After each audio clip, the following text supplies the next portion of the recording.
Good afternoon, everybody. It's Tom Christie back in the workshop and back at carving, which is one of the things I love about decoy carving is you get to go kind of back and forth between painting and carving, and you get tired of painting and it's time to go back to carving again and vice versa. It's a cold, snowy day in Nebraska, so it's a good day to be inside warm in the workshop and working on the next carving. This carving is going to be a hen mallard, and I'm going to be careful to not just duplicate. We've already done a drake mallard. A lot of those same techniques are going to apply to the hen mallard. I think what I want to do though is this hen is going to be in a preening position, so a little more sophisticated geometry going on. And I'll try to point out the differences in this carving versus the drake mallard as we go along, just so we're not duplicating efforts. But if you want to tackle a more difficult carving geometry like this one is, there are some tips and things you need to watch out for, and hopefully I'll be able to point those out along the way. So let's get in and take a little close-up of the pattern. Okay, just a quick close-up of the pattern. Just a few things I want to note on the front end. This will be in a preening position, so her head is actually going to be twisted around with the bill coming back in this direction. This, by the way, was a pattern from my World Rig in 2010 that I think took second or third in world at that time. But anyway, so we're going to keep this target area in mind as we're carving off wood, because we want to end up with the neck jacked around and clear back here, as opposed to in a typical carving, the neck is going to be somewhere up in here. Another thing to note, the tail is kind of splayed out, so we'll watch that. It's also jacked to the side a little bit to give it some animation.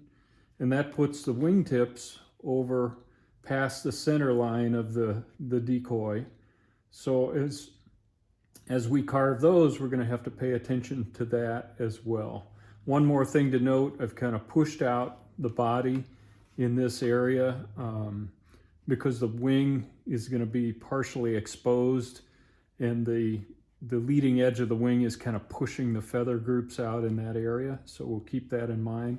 I've also got nubs here for legs. So I'm gonna cut those out with those in mind so that we have material there to work with. From the side view, not too complicated here. We've got exposed speculum.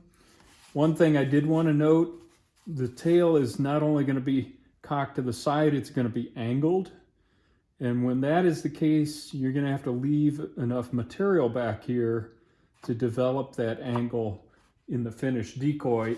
A typical hen mallard pattern straight on would just have a nice, you leave material for the tail, but not a bunch of material back there. So in this case, I'm going to leave extra material back here so that I can drop that other side down lower and kind of jack that tail around to give it some animation. So just a few things to note on the pattern. I'll cut these out and then we'll come back as the carving progresses. Okay, just one more quick note before I start cutting. You know, on a traditional pose, everything is fairly symmetrical as you're doing your planning. So a center line would be in the center of the block, etc. But on this pose, you can see I've kind of sketched in a bowed center line. And that's more for me to keep that in mind as later I'm developing the location of the side pockets, the cape, and these tertials. So just keep that in mind. It's just an additional challenge on this type of animated pose. Okay, I bandsawed that out just like we did the drake mallard side profile first. Put the scrap piece back on the top, then use the top down pattern to make this cut. And you can see it's a little more elaborate cutting. You just have to take your time and be careful. Some of these angles, you really have to work carefully with the bandsaw to get in there. So I'm going to take the tacks or nails out and show you the shape of the body at this point. And it's pretty unusual. We got some wacky stuff going on back here. We need to determine where that neck should be, etc. But we just take it a step at a time. What I'd like to do at this point is put my pattern back on the Decoy and lay out this position of where that neck is going to be, and I just use an awl and make some punch through the pattern to give me a guideline of where that neck needs to be, because we want it to be in the right place right now. So that gives me a guideline kind of side to side of where the neck needs to be.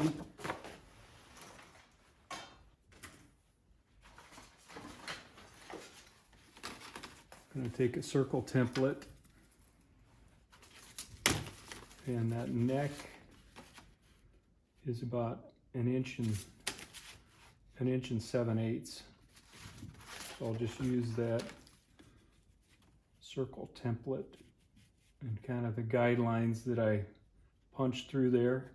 It's not perfect alignment. Sometimes, you know, maybe when I drew this, it wasn't absolutely perfect, but it needs to be in the correct position on the carving now. So we'll create that, give myself some center lines, and that way we've got that neck located,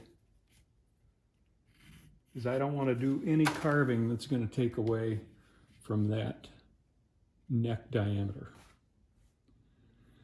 I'll do some more layout work, but I wanted you to see that after it's been cut out.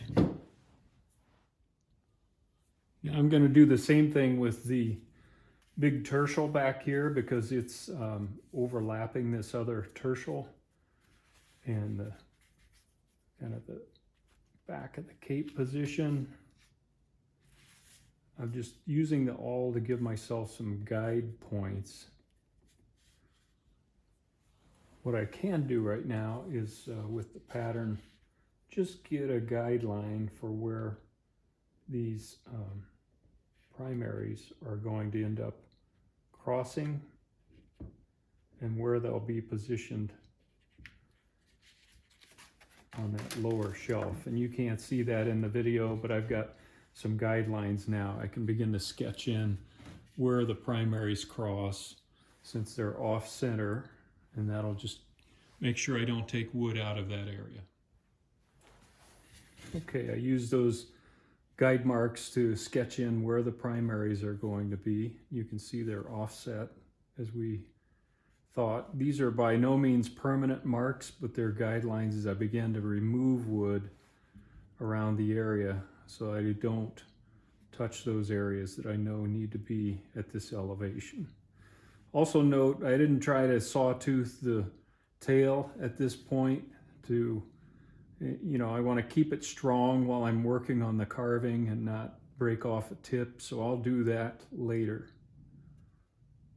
I'm going to establish a few guidelines on the side as well, and if I can keep my arm out of the way, one of the key dimensions is the distance from the bottom of the decoy to the top of the tail on this side.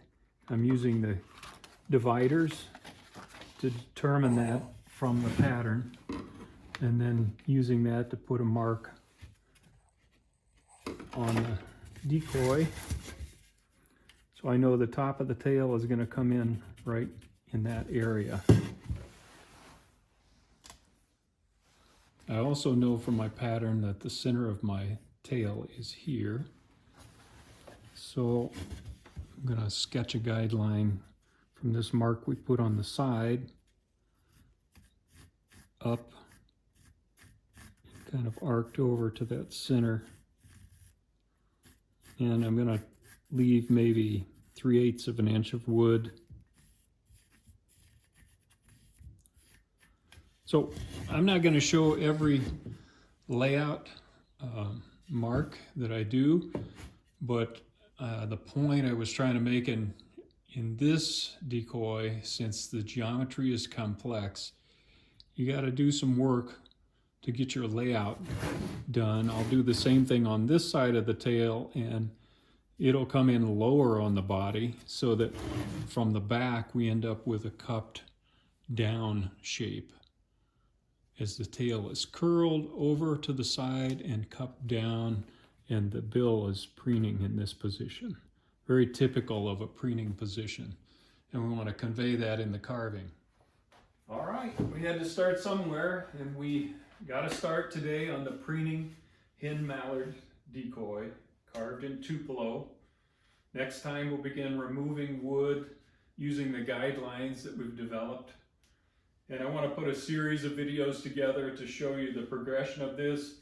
Again, not duplicating areas that we've already covered in the Drake Mallard video. I don't want to just go through the same build details, etc., because they're very similar on a Hen Mallard. But I do want to focus on the differences in the challenge when you're doing a preening or an animated position.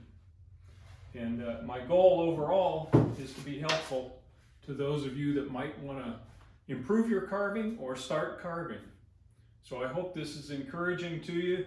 If it is, please hit the subscribe button and come back and follow along as we develop this Hen Mallard. Thanks and good carving to you.